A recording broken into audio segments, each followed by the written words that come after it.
Already మీరు అయ్యప్ప మాల అనేది కూడా వేసుకొని ఉన్నారు. అవును. యూజువల్‌గా అయితే కార్తీక మాసం నుంచి అయ్యప్ప దీక్ష తీసుకోవడం కానీ అక్కడి నుంచి మొదలవుతుంది. మీరేమో అప్పుడే మొదలుపెట్టారు. అసలు ఏంటి దీని వెనకాల ఉన్న కారణం ఏంటి? మీరు ఎప్పుడు కొండకు వెళ్తారు? ఏంటి అనే దాని గురించి. అంటే మోర్ దెన్ 30 సంవత్సరాలు. కాబట్టి గురుస్వామి అయ్యారు. గురుస్వామి అవ్వటము అనేటువంటిది సీనియారిటీకి సంబంధం ఉండదండి. 199 మంది గురుస్వాములకి బ్రహ్మచారి అయిన అయ్యప్పకి పూర్ణ పుష్కలతో వివాహం ఎప్పుడు జరిగింది అంటే కూడా సమాధానం చెప్పే అవకాశం లేదు. ఒక వాట్సాప్ చాట్ నిన్ననో మొన్ననో నాకు ఒక వ్యక్తి పంపించడం జరిగింది. అయ్యప్పకి నెయ్యి అభిషేకం జరుగుతూ ఉంటుంది కదా, దండ ఎందుకు వేసుకుంటారండి అంటే సమాధానం చెప్పలేదు. నరేష్ అనేటువంటి వ్యక్తి మగవాడైన అయ్యప్పకి మగవాడైనటువంటి విష్ణుమూర్తికి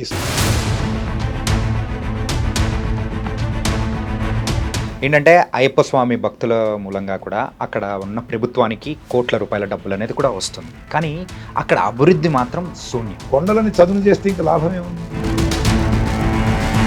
మన ఈ ప్రోగ్రాం ద్వారా, మన మీడియా ద్వారా గురుస్వాములకి శిష్యులకి అందరికీ కూడా చేతులు జోడించి వినమ్రంగా నేను మీ ద్వారా తెలియజేసుకునేది ఏంటంటే,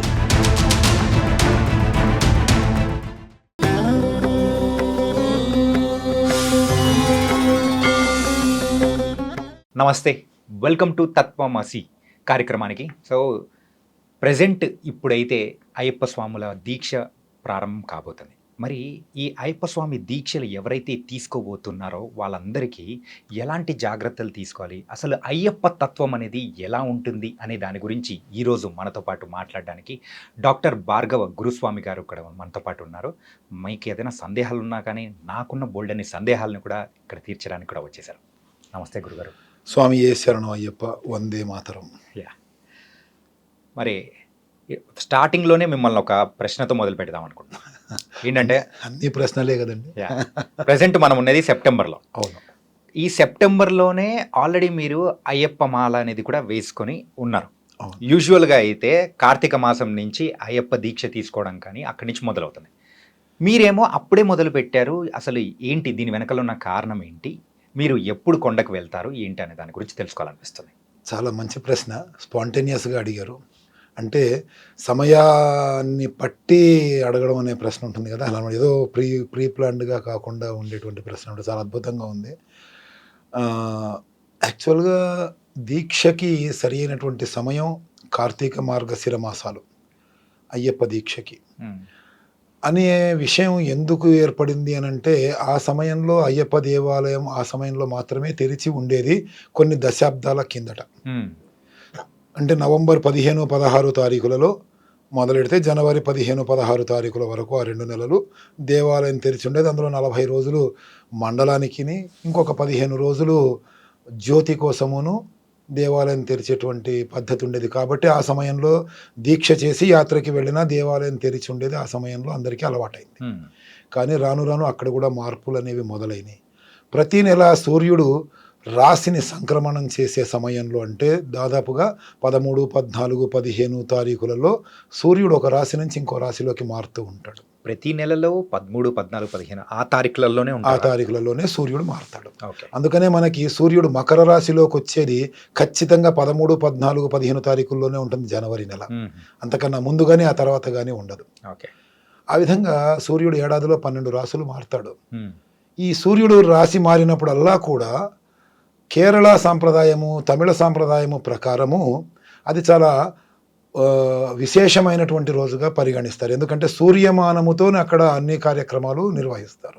మనకి పౌర్ణమి చాలా గొప్పదైనటువంటి శుభదినముగా మనము భావిస్తే, ఆంధ్రులము, తెలుగు భాషలో ఉండేటువంటి వాళ్ళము, అటువైపు వాళ్ళందరూ కూడా అమావాస్యని చాలా శుభదినంగా పాటిస్తారు. మనకి అమావాస్యని తెల్లారి నెల మొదలవుతే వాళ్ళకి పౌర్ణమైన తెల్లారి నుంచి నెల మొదలవుతుంది. ఒక 15 రోజులు తేడా ఉంటుంది. ఆ వ్యత్యాసాన్ని ఆ విధంగా ప్రతి నెల దేవాలయాన్ని తెరవటమును, అలాగే దేవాలయంలో స్వామి విగ్రహం ప్రతిష్ఠ చేసినటువంటి తిథి, అలాంటివి మళ్ళీ అయ్యప్ప స్వామి జన్మతిథి, ఇలాంటి వాటికి విశేషంగా పూజలు చేస్తూ ఉండడం మూలంగా ఆ సమయంలో మళ్ళీ భక్తుల యొక్క రద్దీ పెరిగి రాకపోకలకు ఎటువంటి ఇబ్బంది లేకుండా ఆ వన ఏవైతే ఉంటాయో జంతువులు ఉంటాయో ఆ యొక్క అడవుల్లో వాటితో ఇబ్బంది లేకుండా ఉండేటువంటి సమయంలో ఈ ఈ విధంగా ఉండటం మూలంగా ప్రతి వాళ్ళు కూడా ఇప్పుడు దాదాపుగా ఏ నెలలోనైనా సరే 40 రోజుల దీక్ష పూర్తయి వెళ్ళేటట్టుగా దేవాలయం తెరిచుండే రోజులలో వెళ్ళేటట్టుగా ప్లాన్ చేసుకుంటున్నారు. నేను కూడా గత సంవత్సరం రద్దీని దృష్టిలో పెట్టుకొని ఈ సంవత్సరం ఈ విధంగా ప్లాన్ చేసుకున్నాను. మొన్న వినాయక చవితికి ముందు మాల వేసుకున్నా. రేపు దసరా నవరాత్రులు అయిన తర్వాత 15వ తారీఖు నాడు బయలుదేరి వెడతాను. 16వ తారీఖు నుంచి 21 దాకా దేవాలయం తెరిచి ఉంటుంది. ఆ రోజుల్లో స్వామివారి దర్శనం చేసుకొని ఇరుముడి అప్పజెప్పి వద్దామని ఆలోచనతోని నేను నాకు సంబంధించిన ఆ శిష్యులందరూ కూడా మాలధారణ చేయటం జరిగింది. మీరైతే మాల అనేది కూడా సో కంప్లీట్ ఒక మండలం లాగానే వేసుకుంటారా ఏంటి? అవునండి. ఇప్పటి వరకు ఎన్నిసార్లు వేసుకున్నారు గురుస్వామి? నేను దాదాపుగా 3 దశాబ్దాల పైనుంచి అయ్యప్ప మాల ధారణ చేస్తున్నాను. ఓకే. అంటే మోర్ దెన్ 30 సంవత్సరాలు. మోర్ దెన్ 30 సంవత్సరాలు కాబట్టి గురుస్వామి అయ్యారు మీరు. గురుస్వామి అవ్వటము అనేటువంటిది సీనియారిటీకి సంబంధం ఉండదండి. చాలామంది అదే భావిస్తూ ఉంటారు. ఎందుకంటే గురుస్వామి అనేటప్పటికీ సీనియర్ మోస్ట్ అని వింటూ ఉంటాం. అవును. సో దాని ద్వారానే మీకు ఈ ప్రశ్న అనేది కూడా అడిగాను. అది కేవలం ఒక అపోహ మాత్రమే. ఎన్నిసార్లు వెళ్ళినా గురుస్వామి ఇన్నిసార్లకు అవుతారు అనేది. యాక్చువల్గా గురుస్వామి అవ్వాలి అని అంటే 4 సార్లు 5 సార్లు యాత్ర చేయాలి, ఆ తర్వాత గురుస్వామి అవుతారు. ఇదంతా కూడా కొట్టివేయబడినటువంటి విషయాలన్నమాట. అలా కాదు. గురుస్వామి అవ్వడానికి కొన్ని పద్ధతులు, దానికి కొన్ని లక్షణాలు, కొంత నేర్చుకోవటాలు ఇవన్నీ ఉన్నాయి. అందులో ముఖ్యంగా గురువు అంటే అర్థం ఏంటో మనం తెలుసుకోవాలి. అప్పుడు గురుస్వామి అయ్యామా లేదా అనేటువంటిది మనం చెప్పచ్చు. గుకారో అంధకారస్య రుకారస్త నిరోధక అంటారు. అంటే చీకటిని పారద్రోలేటువంటి వెలుతురిని గురువు అంటారు. తల్లి ఆది గురువు ప్రతి వ్యక్తికి చీకట్లో ఉన్నటువంటి ఆ యొక్క పిండాన్ని, ఆ ప్రాణాన్ని ఎన్నో కష్టాలకి వ్యయ ప్రయాసలకి అందులో ఆవిడ పొంది ఆ తర్వాత పిల్లవాడికో పిల్లకో జన్మనిస్తుంది. ఈ వెలుతురంతా నీ ప్రపంచం నాయన అంటుంది. కాబట్టి తల్లి మహాశక్తి, ఆవిడ ఆది గురువు ప్రతి వ్యక్తికి. అందుకే ఆది శంకరాచార్యుల వారు కూడా తల్లి అనుమతి లేనిది సన్యాసం తీసుకోలేకపోయారు. ఆవిడ్ని భ్రమలో ఒక పులి ఈయనని పట్టుకున్నది అనేటువంటి భ్రమలో ఆవిడ్ని ముంచి మరీ సరే నువ్వు సన్యాసం తీసుకొని ఆవిడ నోటమ్మట వచ్చేటట్టుగా చేసిన తర్వాతే సన్యాసాశ్రమాన్ని స్వీకరించారు. తల్లి అనుమతి లేకుండా ఏమీ చేయలేరు. ఆ తర్వాత సూర్యుడు ఆది గురువు. చీకటిని పారద్రోలి, రాత్రి అనే చీకటిని పారద్రోలి వెలుతురునిస్తాడు. అందుకే సూర్యుడికి తర్పణాలు అవి వదులుతూ ఉంటారు, ఆరోగ్యాన్ని ఇస్తాడు. ఆ తర్వాత 3వ వ్యక్తి గురువు ఎవరు అనంటే మనసులో ఉన్నటువంటి అజ్ఞానం అనే చీకటిని పారద్రోలి జ్ఞానం అనేటువంటి వెలుతురిని మనలో నింపగలిగినటువంటి శక్తి కలిగిన వ్యక్తిని గురువు అంటారు. అంటే మనల్ని వెలుతురి వైపుకి తీసుకెళ్ళగలిగిన శక్తి. అయ్యప్ప దర్శనములో, అయ్యప్ప దీక్షలో జ్యోతి దర్శనము అనేటువంటిది చాలా ప్రధానంగా ఉంది. కాబట్టి ఆ జ్యోతిని చూపిస్తూ, ఆ వెలుతురిని చూపిస్తున్నటువంటి వ్యక్తి కాబట్టి ఈయనని గురుస్వామి అనే మాట అన్నారు. కానీ నిజంగా గురుస్వామిగా మారాలి అంటే అయ్యప్ప తత్వము పూర్తిగా తెలుసుకొని ఏవి ఆచరిస్తున్నామో, ఎందుకు ఆచరిస్తున్నామో శిష్యులకి క్లియర్గా చెప్పగలిగి, తాను అయ్యప్ప గురించి పూర్తిగా తెలుసుకొని అర్ధరాత్రి అయినా సరే స్వామి జన్మ రహస్యం ఏంటి అని చెప్పి శిష్యుడు అడిగితే ఆయనను కూర్చోబెట్టి ఆయనకి పూర్తిగా అన్ని సందేహాలకి సమాధానము చెప్పగలిగినటువంటి శక్తితో ఆ శిష్యుడి మనసులో ఉండేటువంటి అజ్ఞానం అనే చీకటిని పారద్రోలి అయ్యప్ప తత్వాన్ని ఆయనలో నింపే ఆ వెలుతురుతో తన శిష్యుడిని నింపగలిగినటువంటి శక్తి ఉన్నటువంటి వ్యక్తిని గురుస్వామి అనాలి. కానీ దురదృష్టం ఏంటంటే పూర్ణ పుష్కలాంబానా సమేత అనేటువంటి మాటను యూజ్ చేస్తాము. పూర్ణ పుష్కలనాథనే అనేటువంటి శరణు ఘోషలోని ఆ యొక్క శరణాన్ని ఉపయోగిస్తాము. కానీ 199 మంది గురుస్వాములకి బ్రహ్మచారి అయిన అయ్యప్పకి పూర్ణ పుష్కలతో వివాహం ఎప్పుడు జరిగింది అంటే కూడా సమాధానం చెప్పే అవకాశం లేదు. అంటే తెలుసుకునే ఆలోచన లేక, శిష్యులకి తెలియజేసే ఆ విధమైనటువంటి జ్ఞానము లేక, వాళ్ళు ఇబ్బందులు పడుతూ శిష్యులని ఇబ్బందులు పెడుతూ ఒక మూఢనమ్మకాలతో కూడినటువంటి జీవన విధానాన్ని అలవాటు చేసే పరిస్థితిలోకి వచ్చేసారు. ఒక చిన్న ఉదాహరణ చెప్తాను, సమయం మించిపోవట్లేదు అని అనుకుంటే. చెప్పండి. ఒక వాట్సాప్ చాట్ నిన్ననో మొన్ననో నాకు ఒక వ్యక్తి పంపించడం జరిగింది. ఆ పంపించినటువంటి వ్యక్తి పేరు అనవసరము, ఉమ్, అది ఎవరు ఆయనకి పంపించారనేటువంటిది అవసరం లేదు. ఎందుకంటే ఇందులో కొన్ని మనోభావాలు దెబ్బతినే అవకాశం ఉంటుంది. అందులో ఈ వ్యక్తి అడిగినటువంటి ప్రశ్న ఏంటంటే, అయ్యప్పకి నెయ్యి అభిషేకం జరుగుతూ ఉంటుంది కదా, పూర్తిగా ఆయన నెయ్యి అభిషేక ప్రియుడే. అవును. ఈ మధ్య కాలములో నెయ్యి తయారీ విధానంలో కానీ పెద్ద పెద్ద పుణ్యక్షేత్రాలలో జరుగుతున్నటువంటి కాంట్రవర్షన్స్ ఏవైతే ఉన్నాయో ప్రసాదాలలో వాటి గురించి నాకు పూర్తిగా తెలియదు కాబట్టి ఆ ఆ సబ్జెక్టుకి వెళ్ళట్లేదు. ఎందుకంటే ఆ, అయ్యప్ప స్వామి నెయ్యి అభిషేక ప్రియుడు. నెయ్యి అభిషేక ప్రియుడు. అక్కడ నెయ్యి లేకుండా జరగదు. కొన్ని వేల కిలోలు, కొన్ని లక్షల కిలోల నెయ్యి 40 రోజుల్లోనూ స్వామికి అభిషేకం జరుగుతూ ఉంటుంది. అవును. ఆ నెయ్యి, కల్తీ నెయ్యిని వాడటం గురించి ఈ వ్యక్తి నాకు వాట్సాప్ చాట్ పంపించినటువంటి వ్యక్తి ఉమ్, ఒక గ్రూప్లో డిస్కషన్ స్టార్ట్ చేసాడు. అక్కడ ఇంకొక వ్యక్తి ఉన్నాడు, అది కూడా చాలా గొప్పదే అన్నమాట. ఒక సంఘటన అంటే కొంతమంది గురుస్వాములు కలిసి ఉమ్, కొన్ని సమస్యల్ని పరిష్కరిద్దాం అనుకుంటూ తయారు చేసినటువంటి సంఘటనలోని అడ్మిన్ అనమాట ఆ వాట్సాప్ గ్రూప్కి. ఉమ్, ఆయనకి ఈయనని తీసేసాడు, ఈయన పెట్టిన ప్రశ్నల్ని డిలీట్ చేసేసాడు అడ్మిన్గా. ఈయనేమో ఎందుకండి అలా చేశారని చెప్పి అడిగితే ఉమ్, ఆయన పరమభూతులే మాట్లాడేశాడు వాట్సాప్ చాట్లో.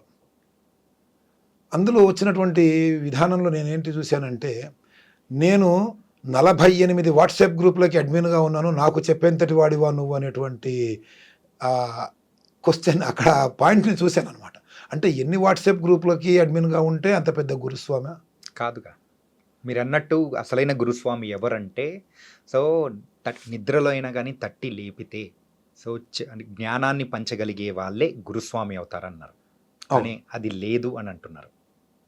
అది లేదు అక్కడ. అక్కడ లేదు. నేను చెప్పింది కరెక్ట్ అని మొండి వాదన తప్ప, ఉమ్, హంసలాగా పాలని స్వీకరిద్దాము, రాజహంసలాగా నీటిని వదిలేద్దాము, పాలని నీటిని వేరు చేద్దాము అనేటువంటి భావన ఉన్నటువంటి స్వాములు ఎవరు లేరు. ఉమ్, దండెందుకు వేసుకుంటారండి అంటే సమాధానం చెప్పలేరు.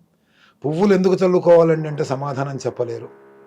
నల్లబట్టలే ఎందుకు ధరించాలి అంటే సమాధానం చెప్పలేరు. ఉమ్, గురుస్వామి అనే వ్యక్తికి ఉండాల్సిన లక్షణాలు ఏంటి అంటే చెప్పలేరు. పూజ చేసే విధానం చెప్పలేరు. ఉమ్, హైందవ ధర్మానికి కనెక్ట్ అయి ఉన్నటువంటి ఆ అయ్యప్ప తత్వంలోని విశేషాలని చెప్పలేరు. ఉమ్, అయ్యప్ప ఎప్పుడు జన్మించారో చెప్పలేరు. ముఖ్యంగా ఒక గొప్ప వ్యక్తిని అని అనుకునేటువంటి వ్యక్తి ఒక 3-4 సంవత్సరాల కిందట ఒక కాంట్రవర్షన్ కామెంట్ చేశాడు పబ్లిక్గా.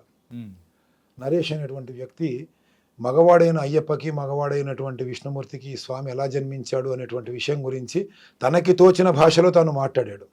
ఆయనను విమర్శించారు, కొట్టడానికి ప్రయత్నం చేశారు, ఆయనకు కుమి విమర్శలు తిట్టడం జరిగింది. కానీ ఏ గురుస్వామి కూడా నిజంగానే అయ్యప్ప ఎలా పుట్టాడు తెలుసుకుందాం, ఇలాంటి ప్రశ్నలు మళ్ళీ ఎవడన్నా అడిగితే చెప్పుతో కొట్టినట్టుగా సమాధానం చెప్తాం, విషయాన్ని మనం తెలుసుకొని అనేటువంటి ఆలోచనకి ఎవరు రాలా. కానీ ఈ కార్యక్రమం ద్వారా అయితే మనం ఖచ్చితంగా, సో మీరు ఒక గురుస్వామి కాబట్టి, సో దానికి ఆ సమాధానం అనేది కూడా మనము సమాధాన రూపంలోనే వాళ్ళకు ఎవరైతే ఉన్నారో జ్ఞానాన్ని కూడా పంచుతాం. తప్పకుండా ఆ విధమైనటువంటి అవకాశము ఆ భగవంతుడు కల్పిస్తే ఆ అవకాశాన్ని ఎందుకు మనము సద్వినియోగం చేసుకోకూడదు. మా నాన్నగారు చెప్తూ ఉండేవారు, చాణక్య గారు, ఉమ్, ప్రపంచం మొత్తానికి వెలుతురు చూపించడానికి నువ్వు సూర్యుడివి కావక్కర్లేదు, నీ చుట్టూ ఉన్న నలుగురికి వెలుతురుని చూపించేటువంటి ఒక చిన్న దీపానివిగా, అలా ప్రతి ఒక్కళ్ళు భావించే చిన్న చిన్న దీపాలైతే సూర్యులని మించిపోయేటువంటి కాంతితో ప్రపంచమే నిండిపోతుందని చెప్పి. ఖచ్చితంగా అది మాత్రం నిజం. కాబట్టి మన ఈ ప్రోగ్రాం ద్వారా, మన మీడియా ద్వారా గురుస్వాములకి, శిష్యులకి అందరికీ కూడా చేతులు జోడించి వినమ్రంగా నేను మీ ద్వారా తెలియజేసుకునేది ఏంటంటే, అయ్యప్ప తత్వములో ఎన్ని సందేహాలు ఉన్నాయో వాటిని తెలుసుకునే ప్రయత్నం చేసి, మీ శిష్యులకి వాటిని తెలియచేసే ప్రయత్నం గనక చేస్తే, అయ్యప్ప తత్వానికి సంబంధించి ఎవడూ కూడా భవిష్యత్తులో ఎటువంటి దుర్భాషలు కూడా ఆడలేడు అని చెప్పేసి ఒక గురుస్వామిగా వేరీజ్ చేస్తూ చాలా చెప్పారు. ఇంకా మనం ఇలాంటి కార్యక్రమాలు కూడా బోల్డ్ అన్ని చేయాలి. అండ్ మా ప్రేక్షకులకి ఇంకేమైనా చెప్పాలనుకుంటున్నారా మీరు? తప్పకుండా. మిత్రులారా, మీరందరూ కూడా అయ్యప్ప స్వామికి సంబంధించి, ఆయన జననానికి సంబంధించి, ఆ ఇరుముడిలో పెట్టేటువంటి వస్తువులకి సంబంధించి, అలాగే యాత్రకి సంబంధించి, దీక్షకి సంబంధించి, దీక్షలో అనుకోకుండా మనకు వచ్చేటువంటి సమస్యలు కొన్ని వస్తూ ఉంటాయి. ఎవరో బంధువులకి ఎవరన్నా పిల్లలు పుట్టారనో, లేకపోతే పిల్లలు పెద్దవాళ్ళు ఎవరన్నా చనిపోయారనో, పిల్లలు పెద్ద మనుషులు అయ్యారనో, అప్పుడు ఏం చేయాలనేటువంటి సందేహాలు, సమస్యలు, అనేక రకాలైన సమస్యలు మీకు ఉంటాయి. కానీ